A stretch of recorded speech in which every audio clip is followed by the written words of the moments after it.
Quel est votre nom? Ousmane Sow. Ousmane Sow. Quand est-ce que vous êtes né? Je suis né le 10e mois 1992. 10e mois 92. Est-ce que vous pouvez approcher un peu votre chaise? Bien sûr.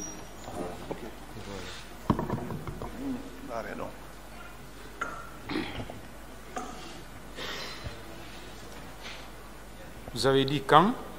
Je suis né le 10e mois 1992. Où? Honto.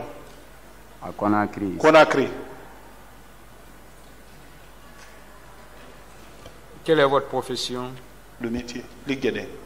Bon, j'étais élève avant, mais actuellement je suis commerçant. Je me débrouille par la commerce d'abord. Où vous êtes domicilié? Dans Honto. Alhamdulillah. Et à l'époque? Avant, au moment que j'ai été victime, j'étais à Hamdallah. Mais actuellement, je suis à Yataya. Actuellement à Yataya. Qu'est-ce qui s'est passé? Bon, c'est le matin que je me suis levé pour faire ma toilette. Quand je me suis levé, j'ai terminé ma toilette, j'ai fait mon petit déjeuner. Utilisez bien le micro. Je suis sorti dans la cour, bon, j'ai vu qu'il y avait beaucoup de motivation, beaucoup de monde pour partir au stade. Bon, ça m'a pris d'avoir la curiosité parce que je n'ai jamais été d'abord au stade. En ce moment, j'avais mes 16 ans. Donc j'étais curieux de ça. En plus aussi, il y avait trop de monde, trop de mobilisation pour partir là-bas. J'ai suivi directement des amis pour me diriger directement au stade du même nom aussi. Bon, en allant là-bas, quand on est venu derrière la cour, selon ce que je vais dire, je n'ai même pas trop à parler parce qu'au moment que j'étais venu au stade avec le groupe que je suis venu avec, on a trouvé que la porte était ouverte. Il y avait beaucoup de monde dedans, beaucoup de monde qui est en train de danser, dire que Abadadis, beaucoup de motivation, beaucoup de monde. Bon, je suis dû de rentrer directement avec ce groupe-là parce que j'étais très curieux. Je suis rentré. En rentrant, j'ai trouvé M. Tchegourou qui était sur l'air pick-up là-bas, qui était arrêté, comment dire, sur terre. Il était entouré avec ses bodyguards, des éléments de l'antidrogue qui portaient des t-shirts noirs. J'ai entendu directement avec le groupe que j'étais avec ensemble qui disait que voici Tchegourou, voici Tchegourou. C'est le jour-là même que moi, j'ai commencé de lui regarder, j'ai commencé de lui voir aussi. Je lui connais aussi en même temps ce jour-là parce que avant, j'entendais son nom, mais je ne le connaissais pas. Donc, ce jour-là, je l'ai regardé, j'ai su que c'est celui qu'on appelle Tchegourou. Ça n'a même pas coûté quelques minutes seulement. Je suis rentré là-bas. Le temps que j'ai eu de faire, c'est de faire la prière. Et rester maintenant à marcher, blaguer avec du groupe que j'ai trouvé là-bas. Il n'y a même pas eu quelques minutes.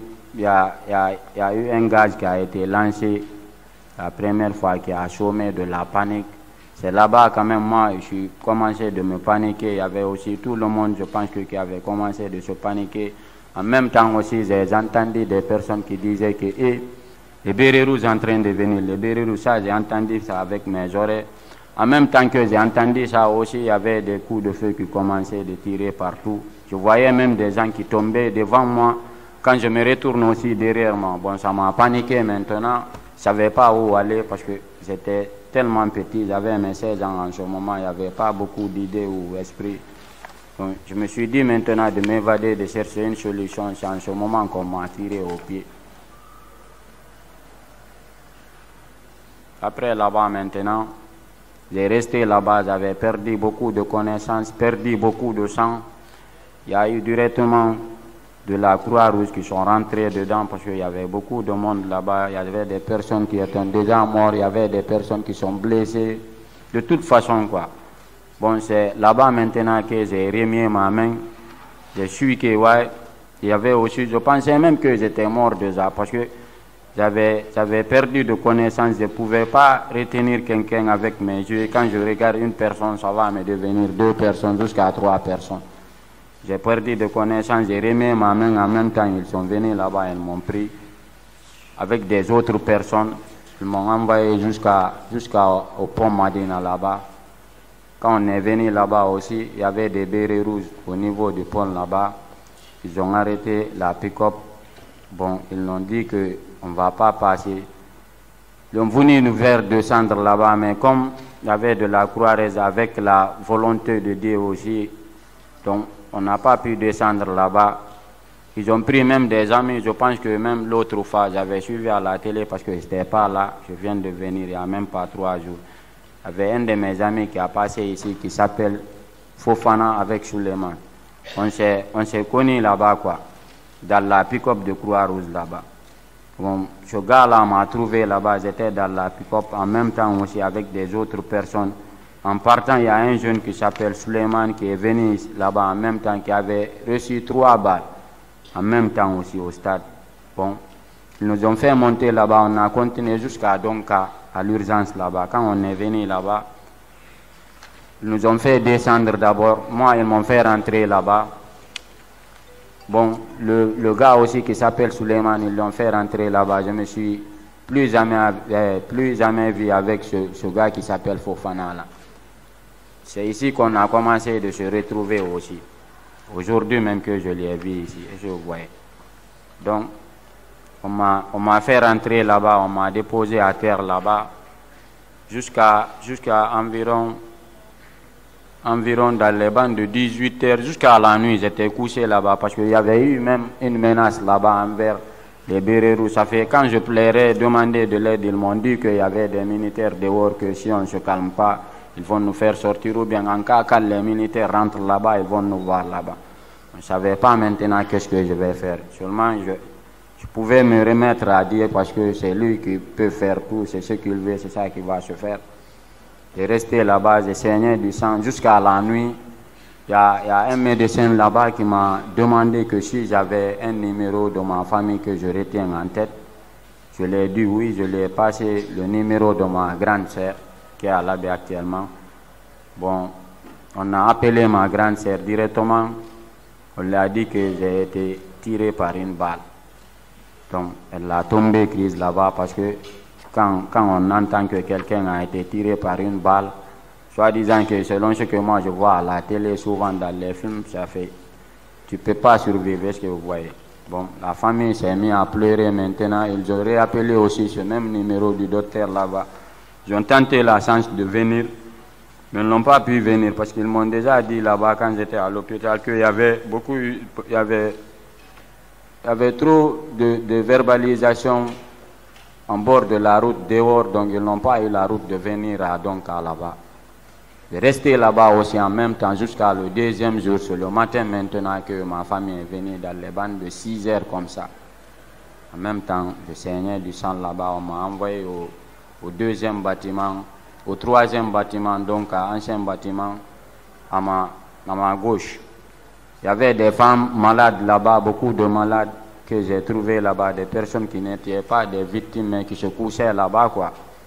Bon, je suis venu là-bas, on m'a fait monter là-bas, ils m'ont laissé là-bas aussi, ils ont pris des cartons, mettre au niveau de mon pied parce que j'avais eu une fracture ouverte pour que le pied ne se remette pas. Quand ils m'ont amené au 2e balcon là-bas, 3e dalle, ils m'ont laissé là-bas. La famille maintenant est venue dans les bandes de 6 heures maintenant, s'est préoccupée de moi. On a resté là-bas ce 2e jour-là aussi, je n'avais pas reçu mes soins. C'est le 3e jour qu'on a appelé mon père parce qu'il était au village. Il a quitté là-bas, il est revenu. Le 3e jour, le matin maintenant, il s'est communiqué avec des docteurs là-bas, il a payé peu d'argent. On m'a fait rentrer directement dans la bloc, on m'a opéré. En même temps aussi, quand on m'a opéré, je n'ai même pas pu dormir. Seulement, on m'a donné de l'injection pour que je ne sente pas. Mais je n'ai même pas pu dormir parce que j'avais perdu beaucoup de sang. J'avais même la balle de mes preuves aussi. J'ai gardé ça à l'hôpital là-bas. Ça a duré là-bas. Peut-être que quelqu'un d'autre a volé parce que je détenais un plastique là où mes médicaments, selon ce que je dois prendre pendant les pansements, après 3 jours, c'était avec moi là-bas. Quelqu'un est venu prendre ça là-bas. J'ai resté là-bas maximum 3 mois. J'ai trouvé que maintenant, les difficultés ont commencé envers la famille, l'argent est terminé maintenant. Bon, il y avait même des personnes qui ont dit maintenant à l'hôpital là-bas, je peux dire que l'âme de M. Diakité repose en paix. C'est un directeur de Donka qui m'a beaucoup soutenu au moment difficile aussi. Vous voyez, donc, il nous a appelé, il nous a dit que vraiment que les médicaments que nous on a entendu que les délégations ont envoyé, c'est fini maintenant. C'est si on a l'argent maintenant, on va payer pour nous, ou bien le prix du lit aussi là où tu vas te coucher. Comme il n'y avait pas beaucoup de moyens, on a préféré de quitter à l'hôpital et repartir aussi à la maison. C'est là-bas, petit à petit, que j'ai fait mes traitements, mais quand même, j'ai resté pendant 7 ans, 8 ans rond, sans marcher avec mon pied, que je me promenais avec des bois, que si même M. Capitaine Moussa Dadis Kamara, il est là, s'il se souvient bien, moi aussi, je m'excuse de parler son nom de cette façon ici. Mais c'est moi, le jeune, qui l'a tendu la main à Donka pour me saluer. J'ai refusé. Peut-être tout le monde a vu ça dans la télé le jour que le capitaine Moussa Dadis est rentré là-bas, il est parti là-bas. C'est moi qui l'ai tendu la main, j'ai refusé de lui saluer. En même temps aussi, voulant poser sa main sur mon front, j'ai refoulé sa main aussi. Ce que vous voyez. Il est venu nous rendre visite, il est parti. Ce jour-là aussi, ma famille a commencé de pleurer qu'il y a eu des bérets rouges qui sont venus, qui veulent nous terminer là-bas. Bon, j'ai eu tellement peur parce qu'en cas de cas, je ne pouvais rien faire maintenant, sauf que je me remets à Dieu parce que toute chose, c'est à lui qu'on se donne. Bon, j'ai resté là-bas, il y avait de la peur aussi. Quand j'ai fait les 3 mois là-bas, ils m'ont fait quitter là-bas pour me ramener à la maison pour que je continue de faire mes soins là-bas.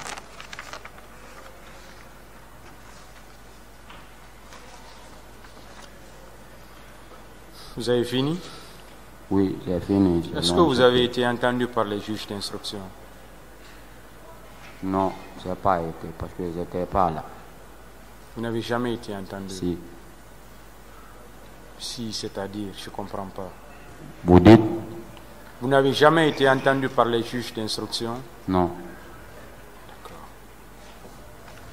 Je vous dis parce que je confondais un peu avec un Ousmane Sow qui a été entendu par les juges d'instruction en 2012. Mais moi, je n'ai jamais été. Moi, selon ce que j'ai été ou j'ai... Donc, c'est une constitution de parti civil, hein, une déclaration de constitution de parti civil. Voilà. Parce qu'on pensait tous, parce qu'en vérifiant même vos identités,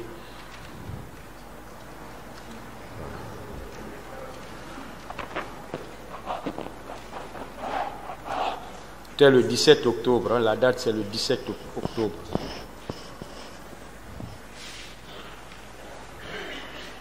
Voilà.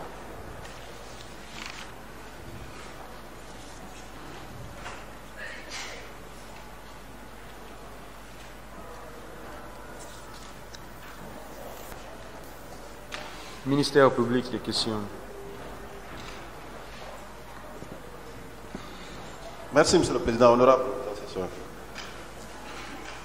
Monsieur Sow. Présent. Dans quelles circonstances est-ce que vous avez reçu la balle? On avait fait l'IRMA. Bon, quand je cherchais à m'évader au stade parce qu'il y avait d'embuscades, il y a beaucoup de personnes tombées, d'autres en fuyant, ils tirent sur eux. J'ai demandé maintenant de l'aide. Tout le monde, chacun s'occupait de lui-même, c'est en même temps qu'on m'a tiré au pied. Vous avez escaladé le mur?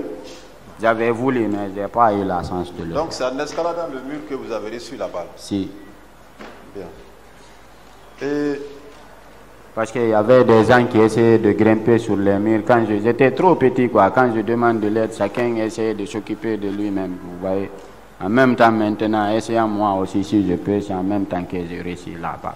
Vous dites que c'est au niveau de la jambe, n'est-ce pas? Oui. Est-ce que vous avez pu identifier celui qui a tiré sur vous? Non. Vous n'avez pas pu l'identifier? Si, seulement... Avant qu'on me tire d'abord, c'est que les derniers mots que j'avais entendus, selon ce que je me souviens, c'est quand les militaires ont rentré, j'ai entendu des personnes dire que Les bérets rouges sont venus, les bérets rouges sont venus. Bon, je ne suis pas habitué de voir ça, surtout même dans la rue comme ça, ce n'est pas facile de voir des bérets rouges. On m'a dit maintenant qu'il y a des bérets rouges au stade directement. En même temps, on a commencé de tirer, je suis qui voit ici, c'est la réalité. Ok, avant de prendre la fuite, quels sont les corps que vous avez pu identifier? Par exemple, des personnes vivantes ou mortes. Non, les militaires, les catégories de militaires. Bon, il y avait beaucoup de corps là-bas parce que selon ce que j'ai vu avec mes deux yeux d'abord, avant que je fasse d'eau pour fuir, j'avais vu même moi des bérets rouges qui entraient en pleine force, ils couraient pour rentrer au stade.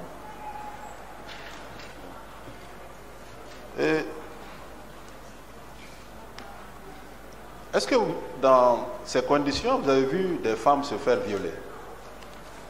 Non, je n'ai pas vu avec mes deux yeux, seulement c'est quand je suis arrivé à l'hôpital, j'ai commencé de me retrouver un peu, j'ai commencé maintenant à entendre les morts qui ont été, il y a même eu des corps qui ont été pris, qui sont embarqués, même le jour qu'on est venu pour chercher le corps à Faisal, j'étais donc à 3e dans ça, j'ai vu ça aussi devant mes deux yeux. Ok.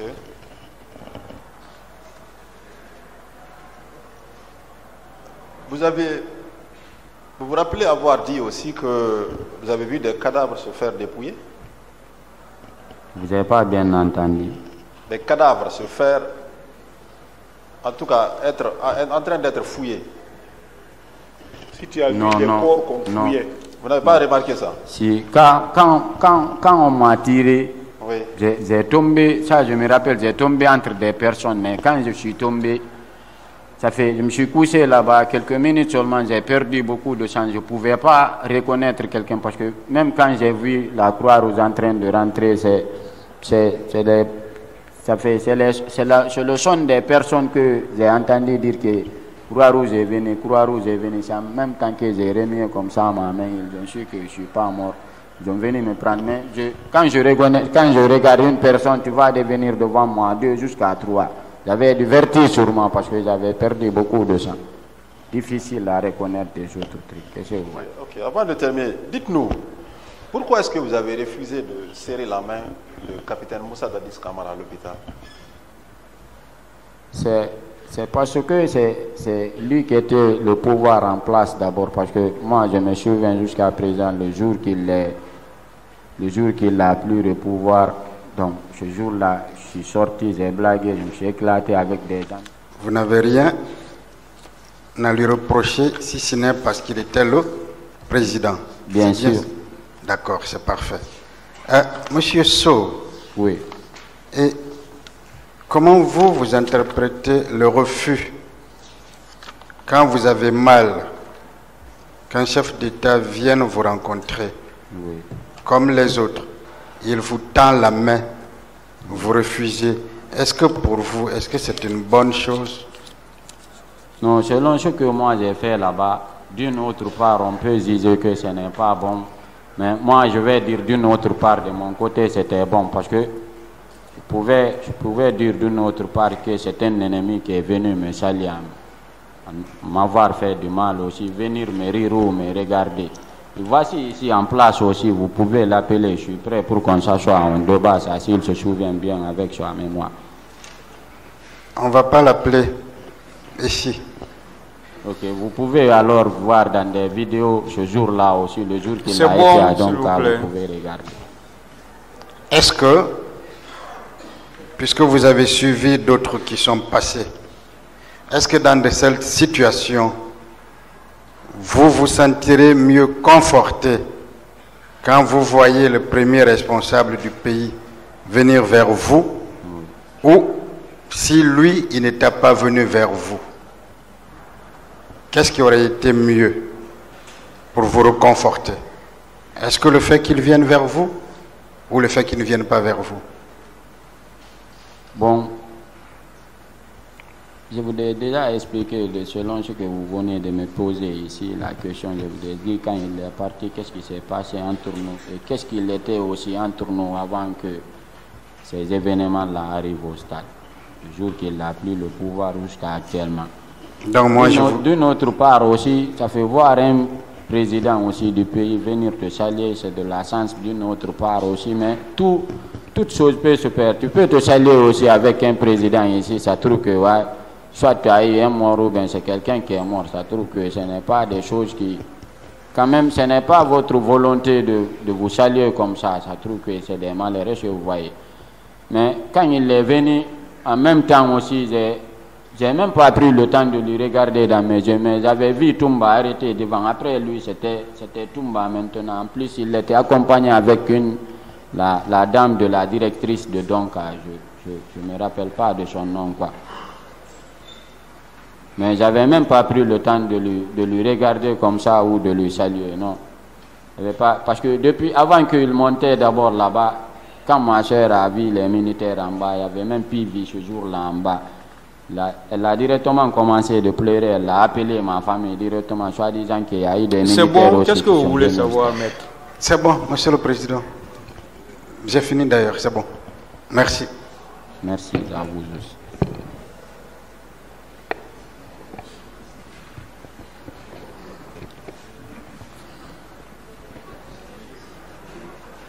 Alors, chef, juste quelques éléments de clarté. Peut-être que c'est dû à au fait que je sois malentendant, mais j'ai entendu Toumba. Oui. Si ça ne vous gênerait pas, qu'est-ce que vous avez voulu dire de lui? De M. Toumba. Qu'est-ce que vous avez voulu dire quand vous avez dit le nom Toumba? Je n'ai pas voulu dire quelque chose, seulement j'ai su que Dadis a été accompagné par Toumba à Donka. Ça, je l'ai vu avec mes deux yeux devant le bon Dieu aussi. Il était arrêté juste au niveau de la porte, devant la salle en rentrant. Quand après la forfaiture, il a voulu rendre des actions de grâce aux affligés dont il était lui-même l'auteur, c'est ça, hein? Donc Toumba était obligé de l'accompagner, c'est ça? Oui, parce que c'était son garde rapproché. Voilà. Mais vous lui avez reproché quelque chose dans tout ça? Non, non, non. Merci, monsieur le président. Partie civile.